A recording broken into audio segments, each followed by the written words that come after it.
بآواز بلند الصلاۃ والسلام علیک یا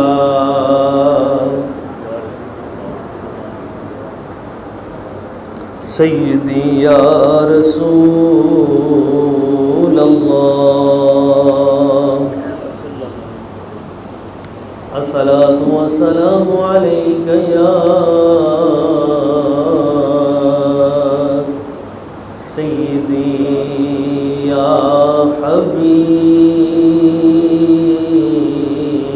اللہ الصلاۃ والسلام علیک یا خاتم النبیین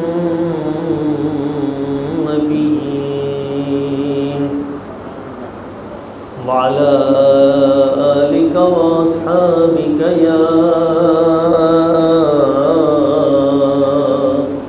محبوب رب العالمین۔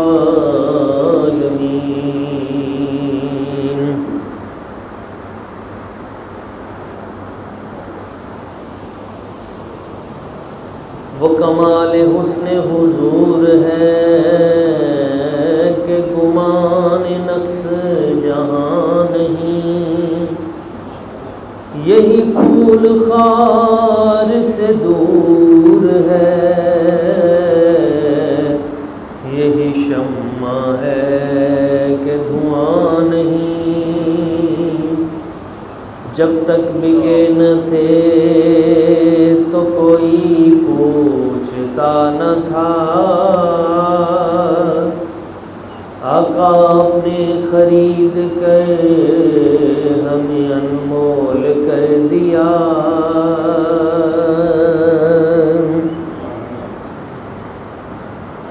جمال ہم نشیں در من اثر کر، وگرنہ من ہما خاکم کے ہستم،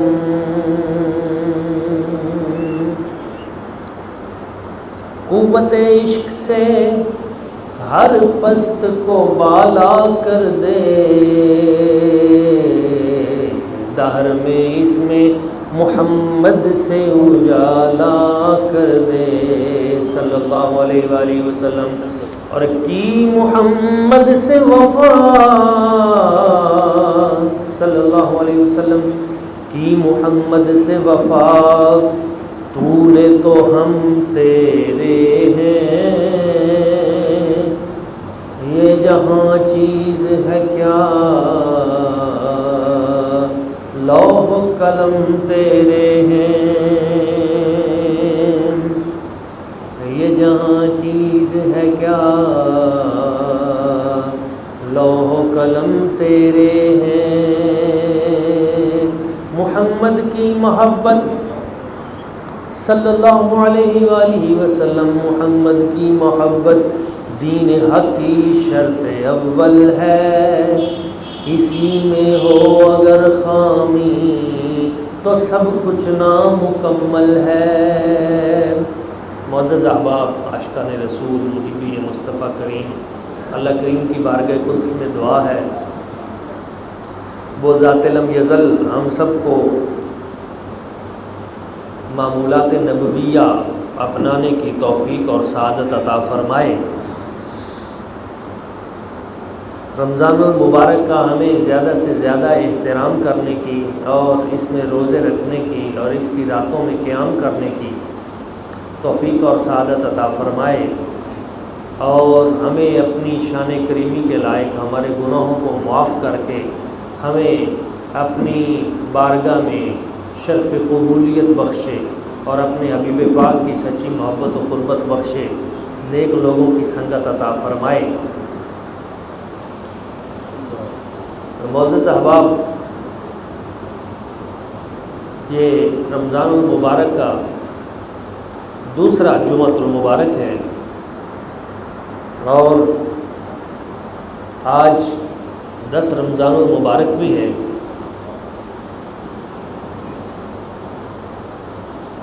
10 رمضان المبارک کو ایک خاص نسبت حاصل ہے،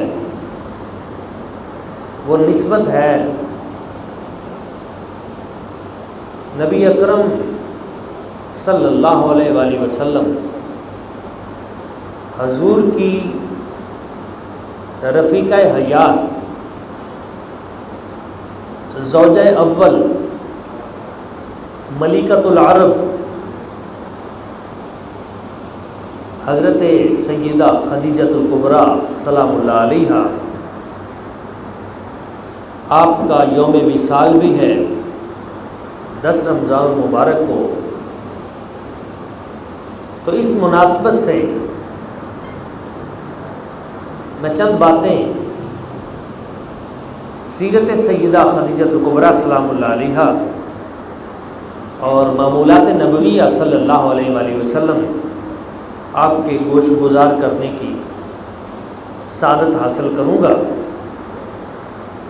بڑی توجہ اور محبت کے ساتھ آپ دوستوں نے اس پیغام حب کو سننا ہے اور اسے آگے دوستوں تک پہنچانا ہے۔ ویسے تو نبی پاک صلی اللہ علیہ وآلہ وسلم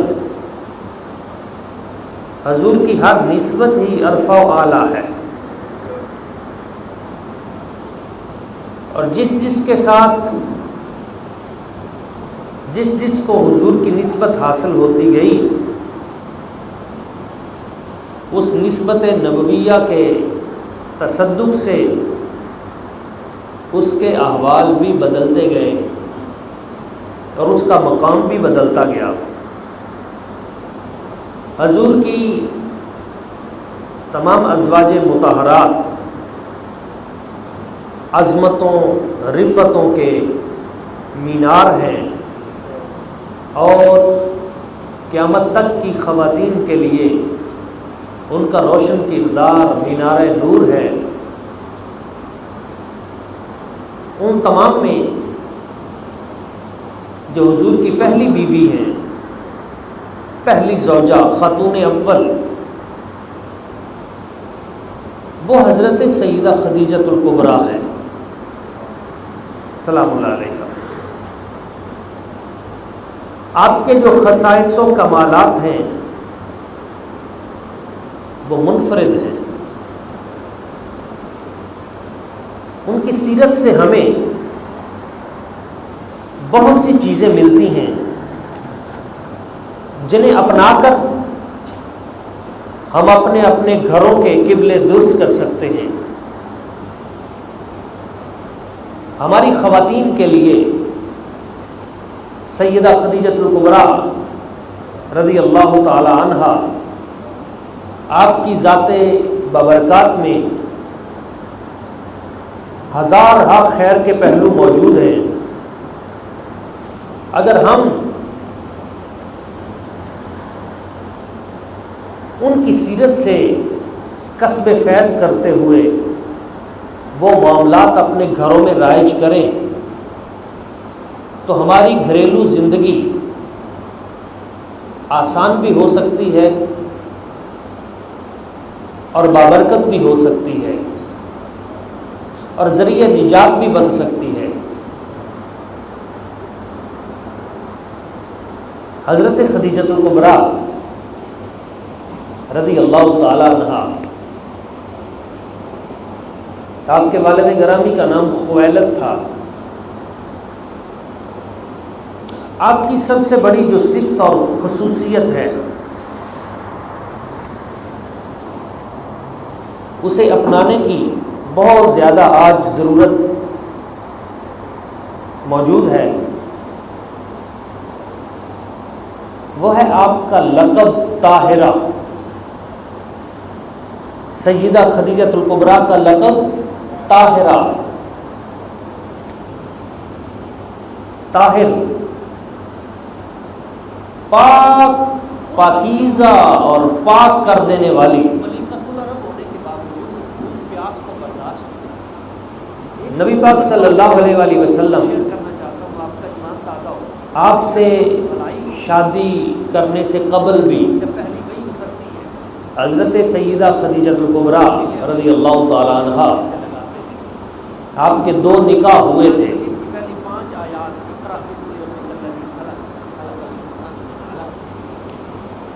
ان میں ابی حالہ اور عتیق کے نام مشہور ہیں۔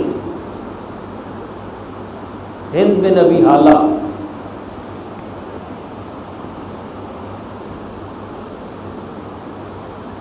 ان دونوں کے دنیا سے جانے کے بعد آپ نے پھر نکاح نہیں کیا، بلکہ اپنے گھر میں تشریف فرما ہو گئیں اور آپ نے ورلڈ وائڈ بزنس شروع کیا۔ آپ عظیم تاجرہ تھیں، آپ اپنے قافلے بھیجتی تھیں، وہ قافلے ملک یمن میں جاتے تھے، وہ ملک شام میں جاتے تھے، روم میں جاتے تھے، دنیا کا سفر کرتے تھے، اور اللہ کریم نے آپ کو اتنی برکت عطا فرمائی تھی کہ پورے مکے کے تمام تاجر وہ جتنا سامان اور جتنی انویسٹمنٹ وہ سارے مل کر قافلے میں کرتے تھے، حضرت خدیجۃ الکبریٰ آپ کی اکیلی آپ کی انویسٹمنٹ ان سب سے زیادہ ہوتی تھی، اس لیے آپ کو ملکۃ العرب کا لقب دیا گیا تھا کہ آپ پورے خطہ عرب کی سب سے بڑی ملکہ شہنشاہ۔ اللہ کریم نے اتنا آپ کو مال و زر سے بھی نوازا تھا۔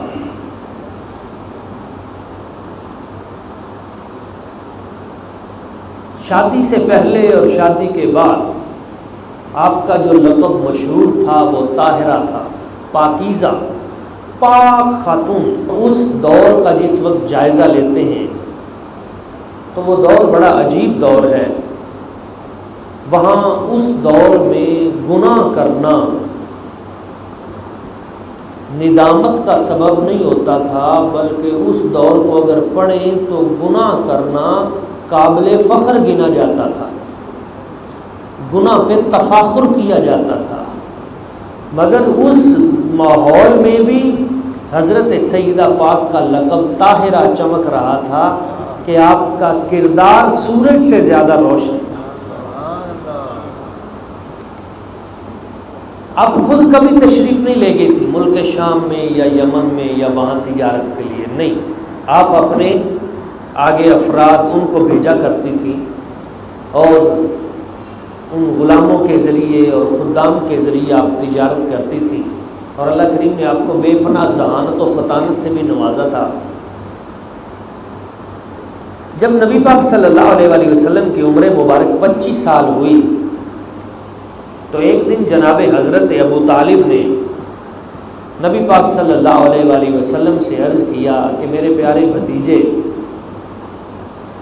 آپ مکہ پاک میں ہیں اور فری ہیں، اور میرے اوپر عیال کا بھی کافی سارا سلسلہ ہے، تو ساتھ ہم کوئی کاروبار کریں۔ تو آپ ماشاءاللہ 25 سال آپ کی عمر ہے، کچھ نہ کچھ ساتھ کاروبار کا بھی آپ ذہن بنائیں۔ تو آپ علیہ الصلوۃ والسلام نے فرمایا کہ میں سوچتا ہوں۔ تو جناب حضرت ابو طالب نے کہا کہ جو ملکۃ العرب حضرت خدیجۃ الکبریٰ ہیں وہ اپنا قافلہ بھیجنے والی ہیں، اگر آپ ان کے ساتھ بات کریں تو آپ بھی ان کے قافلے میں ساتھ چلے جائیں اور کچھ نہ کچھ اپنا تھوڑا بہت کاروبار وہ ساتھ کر کے آپ بھی آ جائیں واپس۔ تو آپ علیہ الصلوۃ والسلام نے فرمایا چاچا میں نے اسے نہیں کہنا، اس لیے کہ پوری کائنات میں سب سے بڑی جو حیادار ہستی ہے وہ خود نبی پاک کی ذات ہے۔ ابھی یہ بات ہو ہی رہی تھی تو حضرت ابو طالب کی طرف ایک خادم آیا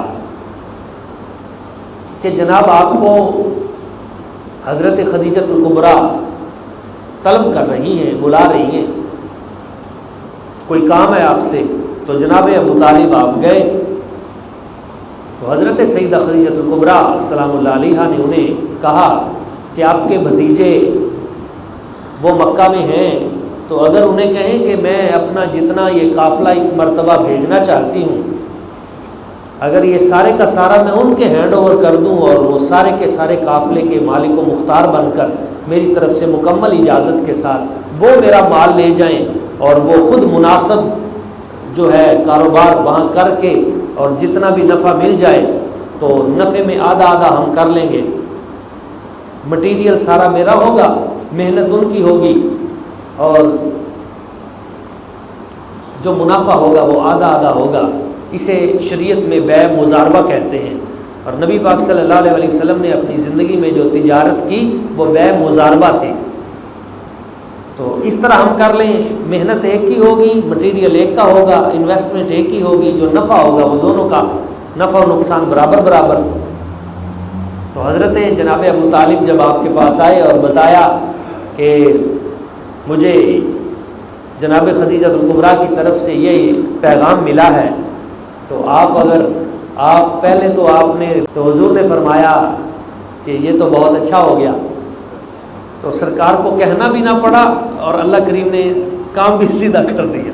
تو میرے آقا کریم صلی اللہ علیہ وسلم اس قافلے کو لے کے گئے۔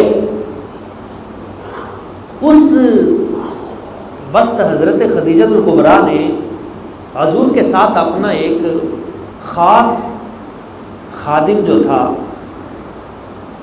میسرہ، وہ ساتھ بھیجا۔ اس کی ڈیوٹی لگائی تھی کہ تم نے نبی پاک صلی اللہ علیہ وسلم کی خدمت کرنی ہے اور ان کے معمولات دیکھنے ہیں۔ تم نے انہیں تجارت نہیں سکھانی، تم نے نہیں بتانا کہ فلاں مارکیٹ ہے فلاں مارکیٹ ہے ادھر اتنے میں ایسے نہیں، تم نے کوئی بات نہیں کرنی، تم نے ان کی خدمت کرنی ہے اور جو جو یہ کریں وہ مجھے آ کے بتانا ہے۔ تو میسرہ آپ کے ساتھ، اور آپ میرے آقا کریم صلی اللہ علیہ وسلم نے وہ پہلا تجارتی سفر شروع کیا باقاعدہ۔ تو جس وقت آپ اس سے پہلے بچپن میں بھی آپ نے سفر کیا تھا مگر وہاں پہنچ نہ سکے تھے، رستے سے واپس آ گئے تھے، تو اس قافلے کو جب آپ لے کے گئے اور وہاں آپ علیہ الصلوۃ والسلام نے اپنا مال 3 دنوں کے اندر اندر ہی وہ سارے کا سارا بیچ دیا اور خرید لیا، پھر بیچ دیا، اس سے آپ کو بہت منافع ہوا۔ کبھی بھی اتنا منافع نہیں ہوا جتنا اس بار ہوا۔ تو جب واپس آئے تو حضرت خدیجہ الکبریٰ اپنی سہیلیوں کے ساتھ اپنی محل کی چھت پہ تشریف فرما تھی اور اس قافلے کو آتے ہوئے دیکھ رہی تھی، اور آپ نے دیکھا کہ قافلے کے اوپر فرشتوں نے سایہ کیا ہوا ہے اپنے پروں کے ساتھ، اور حضور ایک شان کے ساتھ تشریف لا رہے ہیں۔ تو اس نے میسرہ سے پوچھا کہ تم نے کیسا پایا؟ تو اس غلام نے بتایا کہ میں نے تو بڑی حیران کن باتیں دیکھی ہیں، اتنا منافع تو کبھی بھی نہیں حاصل ہوا، اور حضور جدھر جاتے تھے بادل آپ کے اوپر سایہ کرتے تھے۔ ہم جتنے سفر میں بھی رہے ہیں کبھی ہمیں دھوپ نہیں لگی، میں نے پتھروں کو دیکھا ہے کہ حضور کے قدموں کو آ کے چومتے ہیں، اگر کسی کنویں پہ حضور جاتے ہیں تو پانی خود اوپر آ جاتا ہے، اور کھانا تھوڑا سا بناتے ہیں اور سارے کا سارا بچ جاتا ہے۔ ہم نے اتنے بابرکت لوگ، ہم نے اتنی عظیم ہستی کبھی دیکھی نہیں۔ تو حضرت خدیجہ الکبریٰ سلام اللہ علیہا نے فرمایا میں نے تمہیں اسی لیے بھیجا تھا، اس لیے کہ میرے چاچا زاد حضرت ورقہ بن نوفل نے مجھے بہت پہلے بتا دیا تھا کہ یہ وہ نوجوان ہے سرزمین مکہ میں جس کو اللہ کریم نے خاتم النبیین اور رحمت للعالمین بنا کے بھیجا۔ انہوں نے اپنی سہیلی حضرت نفیسہ کے ذریعے پیغام بھیجا، پیغام نکاح بھیجا۔ میرے آقا کریم صلی اللہ علیہ وسلم نے حضرت جناب ابو طالب کے توسل سے اس کو قبول کیا، اور پھر میرے آقا کریم صلی اللہ علیہ وسلم کا حضرت خدیجہ الکبریٰ سلام اللہ علیہا کے ساتھ نکاح ہو گیا۔ اب آپ دیکھیں جب حضور کا نکاح ہوا تو وہ جو تاجدار عرب تھیں، وہ جو ملکۃ العرب تھیں، ان کا رویہ حضور کے ساتھ کیسا تھا؟ انہوں نے حضور کریم آقا صلی اللہ علیہ وسلم آپ کی بارگاہ میں اپنا سارے کا سارا مال پیش کر دیا۔ حضرت صدیق اکبر رضی اللہ تعالیٰ عنہ بیان فرماتے ہیں، میں ایک سائیڈ پہ کھڑا تھا، سونا چاندی کا اتنا بڑا ڈھیر تھا جیسے پہاڑ، مجھے دوسری سائیڈ نظر نہیں آتی تھی۔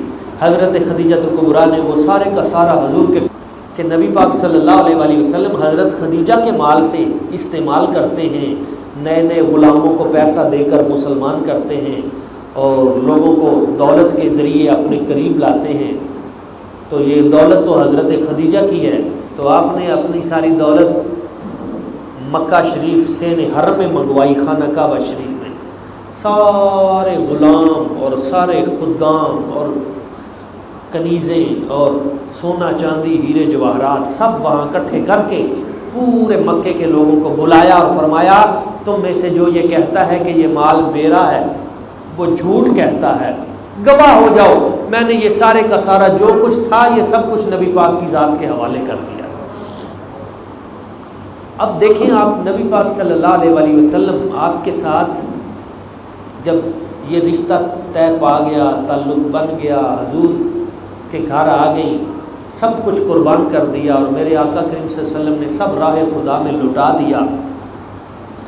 اب پوری کائنات کی عورتوں کے لیے حضرت خدیجہ کی ذات ایک مثال ہے۔ آج ہمیں ان ہستیوں کے ذکر کی ضرورت ہے۔ آج اس پریشانی کے دور میں جب گھروں میں تلخیاں بڑھ رہی ہیں، میاں بیوی کے درمیان ایک ایک روپے پہ جھگڑا ہوتا ہے، جب پریشانیاں ہماری بیٹیوں اور ہماری نسلوں میں ایسے کریٹ ہو رہی ہیں کہ آنے والے دور میں ہمیں سوائے دکھ اور پریشانی کے کچھ نظر نہیں آ رہا، اس دور میں ضرورت ہے کہ ہم سیدہ پاک کا کردار اپنے بچوں کو پڑھائیں۔ کیوں کہ جب اتنا مال تھا سب کچھ قربان کر دیا، اور پھر وہ وقت آ گیا کہ مکے کے کفار نے حضور نبی پاک صلی اللہ علیہ وآلہ وسلم پہ ظلم کرتے ہوئے آپ کا مقاطعہ کر دیا، یعنی آپ سے ترک تعلق کر لیا، اور آپ کو شیب ابی طالب کی گھاٹی میں وہاں ایک طرف کی قید وہاں کر دی، اس گھاٹی میں حضور کا پورا خاندان وہاں قید کر دیا گیا، اور 1-2 دن کی بات نہیں، 3 سال تک میرے آقا اپنے بچوں اور اپنے خاندان کے ساتھ وہاں قید رہے۔ کھانا بند کر دیا گیا، پینا بند کر دیا گیا، پانی روک دیا گیا، تجارت روک دی گئی، معاشرتی مقاطعہ کر دیا گیا، ملنا جلنا بند کر دیا گیا، پورا مکہ خلاف ہو گیا، جو کچھ موجود تھا وہ چند دنوں میں ختم ہو گیا۔ حضور کی بیوی حضرت خدیجہ پاک نے وہاں ساتھ نہیں چھوڑا۔ اب آپ ذرا اندازہ لگائیں کہ پتے کھانے پڑتے ہیں، کھانا نہیں ملتا، پانی کے قطرے، کھجور کی ایک گٹھلی کو چبا چبا کے کئی دن گزارنے پڑتے ہیں۔ ایک شخص جس نے شروع سے غربت میں جنم لیا ہو،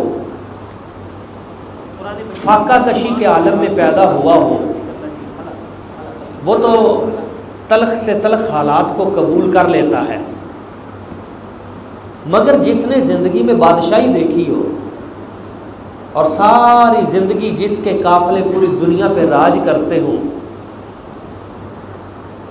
اس کے لیے اگر 3 سال تک پابند سلاسل کر کے کھانا پینا بھی بند کر دیا جائے اور پتوں کے سوا اور درختوں کے کچھ پھلوں کے سوا کچھ میسر نہ ہو، اور پھر بھی اس کی زبان سے پوری زندگی ایک بار بھی شکوے کا لفظ نہ نکلے، جب بھی نکلے تو یہ نکلے یا رسول اللہ آپ کی خیر ہو،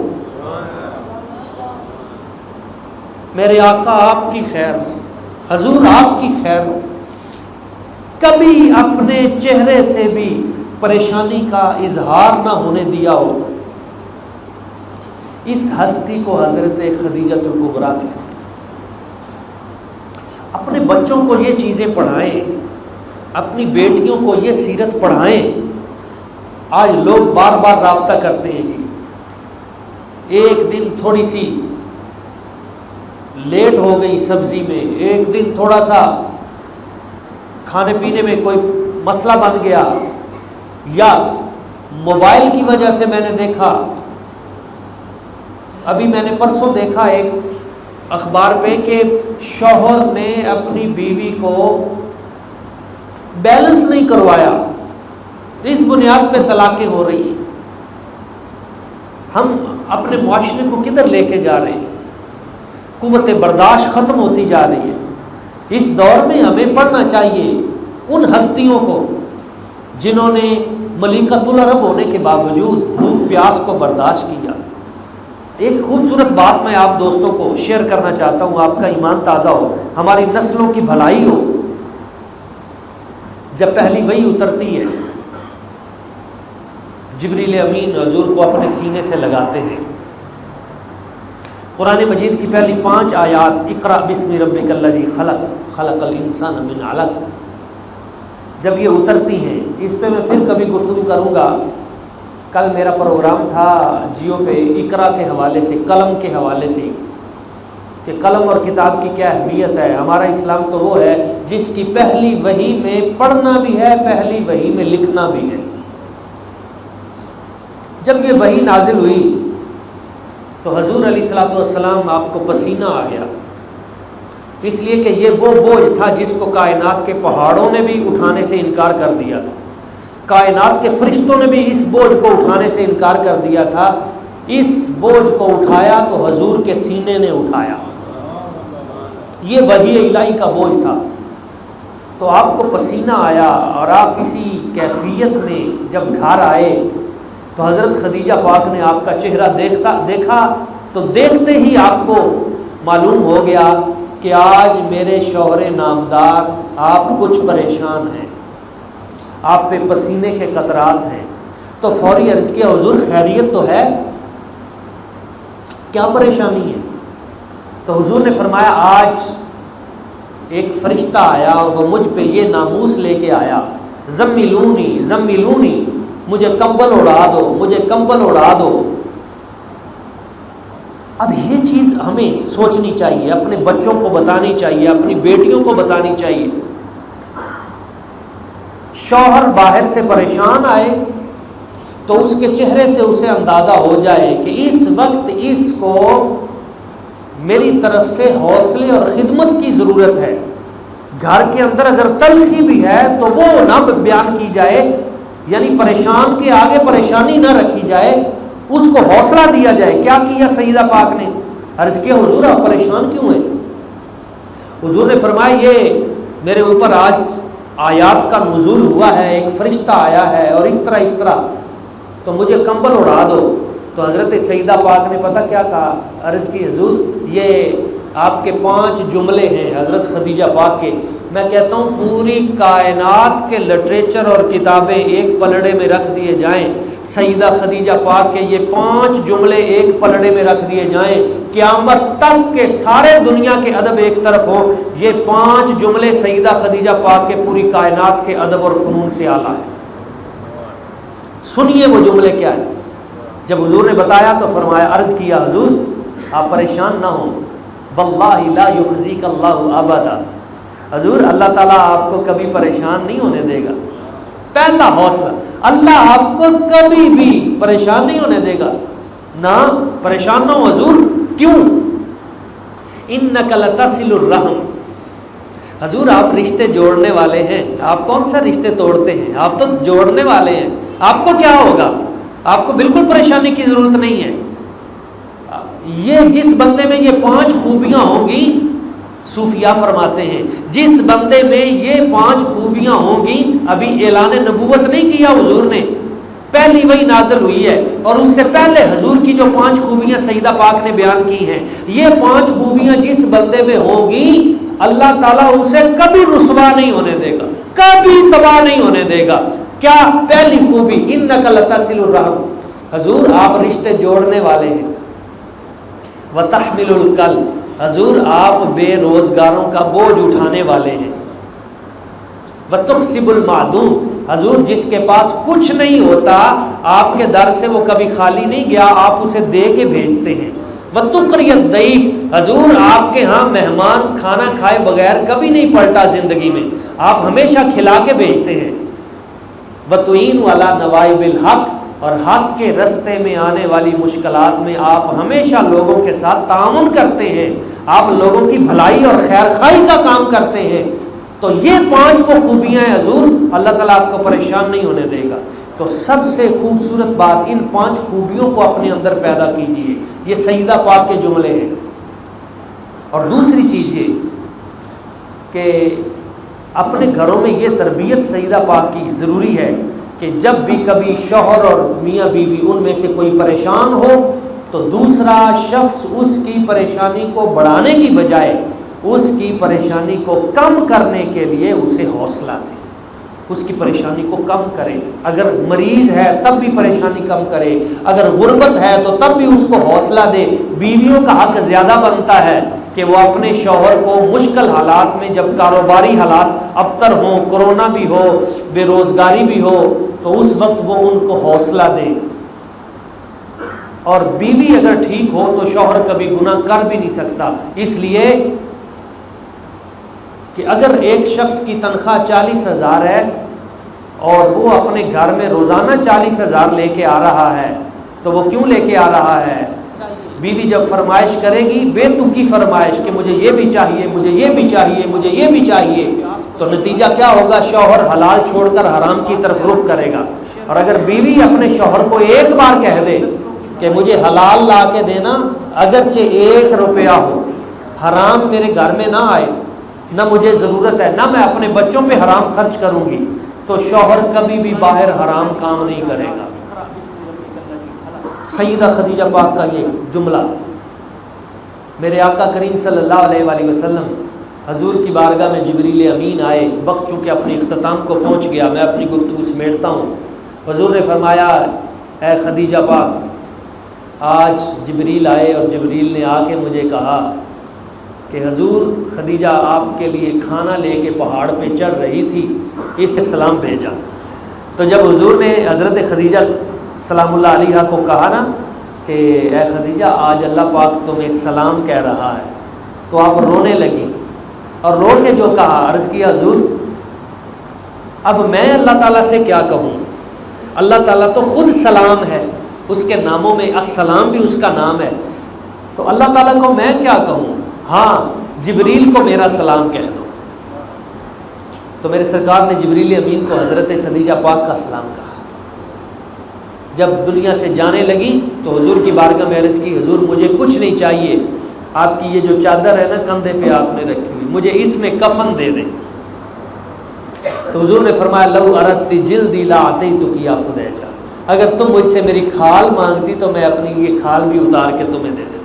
تو آخری لمحے بخار کے عالم میں آپ کھڑی ہو گئی اور حضور کے سامنے ہاتھ باندھ دیے۔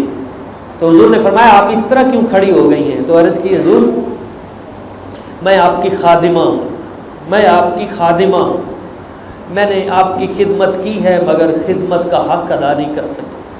حضور اگر مجھ سے کوئی غلطی کوتاہی ہو گئی ہو، خدمت میں کمی رہ گئی ہو تو آپ مجھے معاف کر دیں۔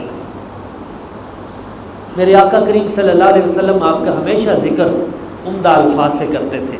جب بھی کبھی حضور بکری ذبح کرتے یا جانور تو آپ اس میں سے گوشت اپنی رفیقہ حیات حضرت خدیجہ کی جو سہیلیاں مدینہ طیبہ میں موجود تھیں تو حضور ان سب کے گھر میں بھی اس کو بھیجا کرتے تھے، یعنی اس رشتہ محبت کا احترام حضور نے ساری زندگی کیا۔ ایک دن حضرت عائشہ صدیقہ موجود ہیں تو اچانک حضور کو ایک آواز آئی تو حضور تڑپ گئے۔ تو سیدہ عائشہ پاک نے پوچھا، حضور آپ کیوں اس طرح تڑپ گئے ہیں؟ تو حضور نے فرمایا، یہ جو بی بی جس کی آواز ہے نا، یہ حضرت خدیجہ کی بہن ہے اور اس کی آواز اس سے بڑی ملتی ہے، اور آج مجھے اس کی یاد آ گئی۔ حضرت خدیجہ الکبریٰ سلام اللہ علیہا، سرکار نے فرمایا کہ اللہ کریم نے جنت میں حضرت خدیجہ پاک کے لیے ایک ایسا محل بنایا ہے جس میں کبھی شور نہیں ہوگا، کبھی پریشانی نہیں ہوگی۔ دوستو، حضور کی پوری سیرت ہمارے لیے کامل نمونہ ہے، اور نبی پاک صلی اللہ علیہ وسلم کی ازواج مطہرات ان کے معاملات وہ بھی ہمارے لیے کامل، ہماری بیٹیوں کے لیے، بہنوں کے لیے، بچیوں کے لیے، اہل خانہ کے لیے۔ ہمیں آج ضرورت ہے کہ ہم اس طرف پلٹیں، اور اگر ہم روشنی اور خیر چاہتے ہیں تو پھر سے ہمیں حضور کی بیٹیوں، حضور کی لخت جگر اور حضور کی ازواج مطہرات اور ان پاکیزہ ہستیوں کی سیرت کو اپنانا ہوگا اور اپنے گھروں میں اس کو رائج کرنا ہوگا۔ اللہ کریم کی بارگاہ قدس میں دعا ہے کہ جو چند چیزیں میں نے بیان کی ہمیں سمجھنے کی، ان باتوں پہ عمل کرنے کی اور آگے پہنچانے کی توفیق اور سعادت عطا فرمائے۔ آمین۔ وما علینا الا